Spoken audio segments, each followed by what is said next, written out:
દર્દીઓ પાસેથી રૂપિયા લેનારી હોસ્પિટલ્સને પેનલ્ટી ફટકારી દેવાઈ છે।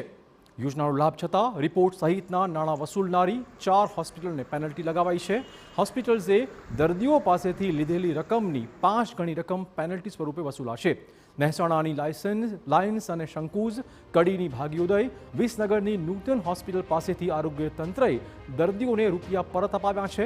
વિસનગરની ક્રિષ્ના મલ્ટી સ્પેશિયાલિટી હોસ્પિટલે પણ વધુ નાણાં વસૂલવાનો આક્ષેપ છે। તંત્ર દ્વારા અન્ય 15 હોસ્પિટલ્સને પણ નોટિસ ફટકારાઈ છે। આ યોજના હેઠળ કેશલેસ સારવાર હોવા છતાં કેટલીક હોસ્પિટલ દ્વારા દર્દીઓ પાસેથી પૈસા લેવાતા હતા, જેમના પર પેનલ્ટી લગાવવામાં આવ્યા સહિત કડક કાર્યવાહી પણ કરાશે। ઘણી બધી ફરિયાદો એવી મળી છે કે જેમાં દર્દીઓ પાસે પૈસા લેવામાં આવે અને સાથે સાથે દર્દીઓને ઘણી બધી હેરાનગતિ પણ થાય છે। કેવા પ્રકારની હેરાનગતિ?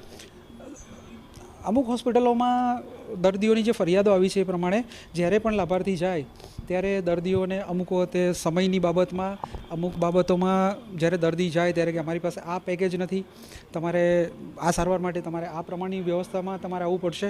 અને સાથે સાથે જે દર્દીઓ જે છે એને લેબોરેટરીના ચાર્જિસ પેટે કે કોઈ પણ વધારાના ચાર્જિસ પેટે એને પૈસા ચૂકવવા પડે છે, જે એના ખિસ્સાના પૈસા જાય છે। અમારા ધ્યાન આવ્યું તમામના પૈસા મેં લાભાર્થીને તો ચૂકવાડી દીધા। અમદાવાદમાં માયકાના વિદ્યાર્થી